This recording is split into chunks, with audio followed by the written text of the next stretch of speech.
नमस्कार। हम आज बात करेंगे ऐसी एक संस्था से जो बात करती है हमारे मौसम के, हमारे कल्चर को लेकर के। जीव जंतु जो लोग शौकिया घर में पालते हैं उनको तो वो हर तरह की डिलक्स फैसिलिटी देते हैं, लेकिन जो हमारे वातावरण, हमारे इस कल्चर में रहते हैं उनको कौन देख रहा है? इस गर्मी में उनके लिए कौन सोच रहा है? ये सबसे बड़ा सवाल है। और हमारे साथ हैं आप तक नीलम जी। ये नाम आपको हर जगह सुनने को, देखने को मिलेगा। ये काम करते हैं पर्दे के पीछे रहकर, लेकिन मैंने इस बार बोला है कि नहीं, आप काम के साथ साथ आपको दिखना ज़रूरी है, तभी तो पता चलेगा कि ये काम कितना सही कितना गलत है। नमस्कार मैम। नमस्कार जी। क्या करते हैं आप? अपनी तरफ से थोड़ी करती तो मैं बहुत कुछ हूँ। घर चलाने के लिए बिज़नेस करती हूँ, अपने सर्वाइवल के लिए और बहुत सारे काम करती हूँ, लेकिन उसके साथ साथ मैं सोचती हूँ थोड़ा सा हमारा कर्तव्य है कि जब हम इस दुनिया में आए हैं, इस सृष्टि के लिए भी हमें कुछ करना चाहिए। भगवान ने जो इस सृष्टि रची है उसमें जो जीव जंतु हैं, उसमें जो पेड़ पौधे हैं, एनवायरनमेंट है, उसके ऊपर थोड़ा कुछ ना कुछ अपने कोशिश करते रहना चाहिए, जो कि मैं अपनी तरफ से करती हूँ। और ख़ास तौर पे लॉकडाउन के समय मैंने देखा कि सभी लोग इंसानों को कि क्लस्टर में रह रहे हैं, उनको आटा दे रहे हैं, चावल दे रहे हैं, सब चीज़ें देख रहे हैं, लेकिन जो जीव जंतु थे, जो हमारे आसपास के डॉग्स थे या गायें थी, वो ऐसे ही घूम रही थी। चलो गाय को तो फिर भी एक भगवान ने घास दी है, लेकिन इंसान ने तो वो भी ख़त्म कर दी है, बट फिर भी वो थोड़े बहुत पत्ते वत्ते खा के काम चला लेगी। लेकिन जो डॉग्स हैं उनका ना एक खाना होता है कि उसमें नॉनवेज की उनको हैबिट है, रोटी की है, पर उसके लिए कोई ध्यान नहीं दे रहा था। तो मैंने ऐसे ही, पहले मुझे डॉग से बहुत डर लगता था, फिर मैंने एक डॉग को खाना दिया, क्योंकि उसको एक लेडी खाना देती थी, तो मैं उसको रोज़ देखती थी, तो उसका ऑफिस बंद हो गया, वो नहीं आई, तो मुझे लगा इसको कौन खाना देगा। फिर मैंने उसको खाना देना स्टार्ट किया। उसके बाद दूसरा डॉग आया, तीसरा डॉग आया, करते करते 15 डॉग्स को फिर मेरा रेगुलर बेसिस पे ना, अब मेरी हैबिट ये हो गई है कि जब मैं खुद खाना खाने से पहले उनको खाना देती हूँ, क्योंकि मुझे लगता है कि जब अगर हमारे पेट में भूख लगी है तो उन जानवरों को भी भूख लगी होगी। माना वो कह नहीं सकते, लेकिन हर इंसान का, मेरे को ये लगता है, मेरा ये मानना है कि हर इंसान को ये सोचना चाहिए कि जब आप इस धरती पे आए हो तो आपको कुछ ना कुछ, किसी न किसी रूप में हर जीव जंतु की रक्षा करना आपका धर्म बनता और करनी चाहिए। और उनको भोजन, मतलब अपने खाने में से थोड़ा सा गाय को दो, कुत्ते को दो, बिल्ली को दो, चिड़िया को दो, मतलब कुछ भी। और भी अगर आपसे कुछ नहीं बन पड़ सकता, अगर आप खाना देना नहीं चाहते, आप पानी भर के रख दो। एटलीस्ट आप पानी तो, जैसे अभी गर्मियाँ हैं, हमें प्यास लगती है, तो आपको पानी का इंतज़ाम कर देना चाहिए। सभी लोग अगर ये सब सोचेंगे। और दूसरी बात, अभी भी देखिए, अभी हम लोग बात कर रहे हैं, कितना हमें पसीना आ गया है। पसीना किस लिए आ रहा है? इंसान जहाँ पहुँच जाता है, कहना नहीं चाहिए, हमने भी एक इंसान के रूप में ही जन्म दिया है, पर मुझे लगता है इंसान और राक्षस में ना ज़्यादा फ़र्क नहीं रह गया है। कारण जैसे पहले हम सुनते थे, अभी किताबों में पढ़ते हैं कि देवता और देव और राक्षस, मुझे लगता है इंसान पूरी तरह से राक्षस बन चुका है। वो पहाड़ों में उसने पहाड़ नहीं छोड़े, पानी में, समुद्रों में उन्होंने समुद्री जीव नहीं छोड़े, उन्होंने प्लेन्स में जहाँ जंगल थे, जंगल काट के अपने घर बसा लिए। अच्छा, जंगल जब काट के आपने अपने घर बसा लिए, तो क्या जीव जंतु बेचारे, क्योंकि जो जहाँ उनकी पुश्तें रहती आई हैं कई सदियों से, वो जब हाथी है या कोई भी जीव जानवर है वहाँ रहते थे, तो वो वहाँ से आपने काट के अपना घर बना लिया, लेकिन वो हाथी को नहीं मालूम ये आपका घर बन गया, वो तो अपना घर ढूंढते हुए आ रहा है। और इंसानी रूप, मतलब दानव रूपी इंसान कहूँगी मैं, वो इतना शातिर है, वो मैं उसको मार देगा। जैसे अभी कहाँ पे पता नहीं, अभी मुझे जगह का नाम नहीं याद आ रहा, बम दे दिया हाथी को मारने के लिए कि भाई वो हमारे घर में नहीं, घर में आ गया। आप गलत कह रहे हो, आप गलत, हम उनके घर में आए हैं। आपका घर यहाँ तक है, बढ़ते बढ़ते बढ़ते बढ़ते आप आगे चले गए। होता क्या है, जो हमारे नेतागण हैं वो इसलिए नहीं कहते क्योंकि इंसानों से, तो एक बार मुझे भी किसी ने कहा, पूछा मुझे, मेरे को इनफैक्ट मेरी सोसाइटी में ही पूछा कि प्रेसिडेंट के इलेक्शन होंगे, ये कुत्ते आपको कितनी वोट दे देंगे? मतलब मुझे उनका सुन के थोड़ा अटपटा सा लगा। मैंने मन में यही सोचा, मैंने कहा तुम लोगों का कुछ नहीं हो सकता।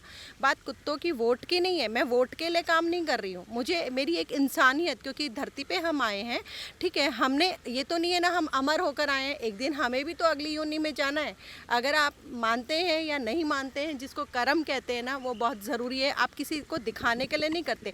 हमारे देश का दुर्भाग्य है कि नेता लोग जानवरों के बारे में किस लिए नहीं सोचते, क्योंकि उनको उससे वोट नहीं मिलता, ठीक है। लेकिन इस बारे में मैं तो ये कहूँगी सभी लोगों को थोड़ा थोड़ा सोचना चाहिए। अच्छा सोचो भी मत, लेकिन जो खाना खिला रहे होते लोग उसको लड़ते हैं। भाई आप खाना क्यों खिला रहे हो, कमाल है। मतलब जो लोग जीव जंतु के लिए करते भी हैं तो लोग उनको मजाक में उड़ाते हैं, उन पे कमेंट पास करते हैं और उनका सीधा कहना होता है कि ये पागल हो गया है, ठीक है। आज जो भी हम चेहरे पे जो पसीना देख रहे हैं ना, ये एनवायरनमेंट के कारण, और हम जितनी पेड़ की कटाई कर रहे हैं उसका परिणाम हम भुगत रहे हैं कि बिन मौसम बारिश और बिन मौसम गर्मियाँ इतनी ज़्यादा है कि 40 डिग्री को हर दिन क्रॉस कर रहा है या उसके आसपास रह रहा है। अब आप महसूस कीजिए कि गलती किसकी है, एनवायरनमेंट की गलती है या पेड़ पौधे खुद व खुद कम हो गए, या हमने अपने सुविधा के लिए। और जनसंख्या के मामले में तो नाम ही मत लो आप।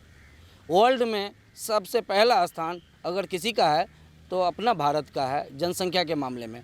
और जनसंख्या जब बढ़ती है तो हम सभी चीज़ों को अनबैलेंस कर रहे हैं। जीव जंतु के जहाँ रहने की जगह है हम वहाँ जाके रह रहे हैं, हम पेड़ पौधे काट रहे हैं तो जीव जंतु का घर ख़त्म हो रहा है।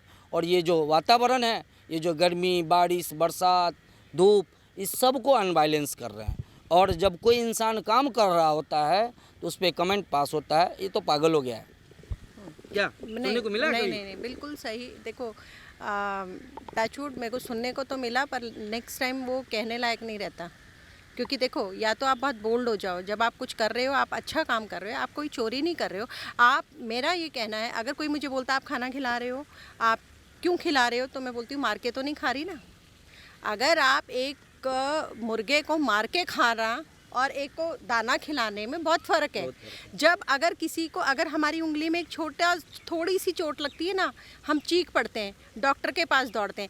आप किसी जीव को मारकर खा जाते हो, आपको दर्द नहीं होता, तब आपका सिस्टम, तब आपके जो सोच है तब कहाँ चली जाती है। इसीलिए कम से कम मेरे को तो ये नौबत आई नहीं, लेकिन जो मुझे बोलते हैं उनको ज़रूर ये नौबत आ गई, क्योंकि मुझे सारे कानून इससे रिलेटेड मालूम है।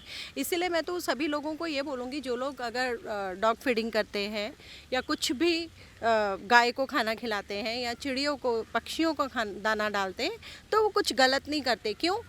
इस धरती पे जितना हक हमारा है उतना ही हक चींटी का है, बिकॉज हम धरती के मालिक नहीं हैं।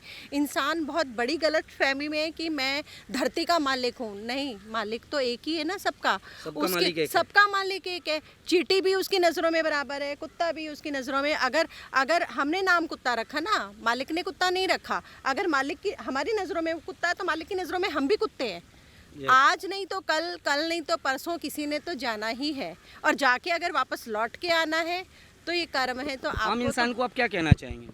आम इंसान को मैं ये कहना चाहूँगी, अभी भी वक्त है, थोड़ा सा सुधर जाओ, थोड़ी सी आप मतलब दूसरे जीव जंतुओं के बारे में सोच लो, थोड़ा सा इस सृष्टि के बारे में सोच लो। पेड़ काटते जा रहे हो। अगर हर इंसान अपने जन्मदिन पे, एनिवर्सरी पे अगर एक पेड़ लगा दे, तो कम से कम, जैसे हमने लॉकडाउन के समय में, कोविड के समय में आर्टिफिशियल ऑक्सीजन खरीदनी पड़ी, एटलीस्ट हमारी दोबारा वो नौबत ना आए। पर इंसान की एक फितरत है, वो अपने स्वार्थ की सारी चीज़ें सीख लेता है, और जब वो काम निकल जाता, अगर कोई मरेगा, जैसे एक उदाहरण देती हूँ, मरेगा, शमशान घाट जाएंगे, बड़े सीरियस होकर आएंगे, जैसे पता नहीं क्या हो गया। जैसे शमशान घाट से आएंगे, नहा धो के फ्रेश होके अपने काम पे जाएंगे, वापस अगेन वही रूटीन, वही सिस्टम, जो वहाँ वादे कस्में सब की थी, सब भूल जाते हैं। लेकिन कोविड से भी इंसान ने कुछ नहीं सीखा। अगर कुछ नहीं सीखा तो भुगतना तो इंसान को पड़ेगा। और इंसानों के साथ साथ हम भी, क्योंकि इंसान है, वो कहते हैं ना, गेहूं के साथ घुन भी पिसता है। हम जैसे जो 2-4-5% लोग दुनिया में अच्छा करना चाहते हैं, पेड़ पौधा लगाना चाहते हैं, एनवायरनमेंट को बचाना चाहते हैं, जीव जंतुओं की सेवा करना चाहते हैं, हम भी उनके साथ पिसेंगे। तो मेरी सबसे यही विनती है कि अगर आप किसी का अच्छा नहीं कर सकते तो कम से कम आप बुरा मत करो। कोई किसी की सेवा कर रहा है, कोई पेड़ लगा रहा है, तो आप उनको सपोर्ट करो और उसको कम से कम खराब बातें बोल के उसको मतलब उसको इतना मत डराओ कि अगले दिन वो उसको खाना देना छोड़ दे। वो तो खाना देना छोड़ देगा। कभी आपने सोचा है कि जिसको वो खाना दे रहा है वो जो एनिमल है वो उसकी वेट कर रहा होगा, उसको खाना देने वाला दूसरा कोई नहीं है, क्योंकि वो बोल नहीं सकता। वो अगर मर जाएगा भूखा, उसका डायरेक्ट या इनडायरेक्ट आप सोच रहे हैं आपको कोई नहीं देख रहा, लेकिन जो मालिक है वो सब कुछ देख रहा है कि आप कर्म में वो नोट कर रहा है और वो उसका आपको भुगतान पक्का करना पड़ेगा। आप सुन रहे थे नीलम जी को। इनका हमेशा प्रयास रहा है कि दूसरे का भला करें। कई ऐसे बातें हैं जो हम आपको आगे भी बताएंगे। एक इंसान के लिए इन्होंने लड़ाई लड़ा था मेरे साथ। घर में बंद था, इंसान था वो। उसको कैसे घर से बाहर निकालना है, कैसे इसका इलाज कराना है, एक लंबी लड़ाई थी। उस पर भी हम चर्चा करेंगे कभी। आज फ़िलहाल हमने जो बात किया, जीव जंतु और वातावरण की बात कर रहे हैं। अब भी सुधर जाओ, अन्यथा पानी डुबो जाएगी, गर्मी जला देगी और ठंड मार देगी।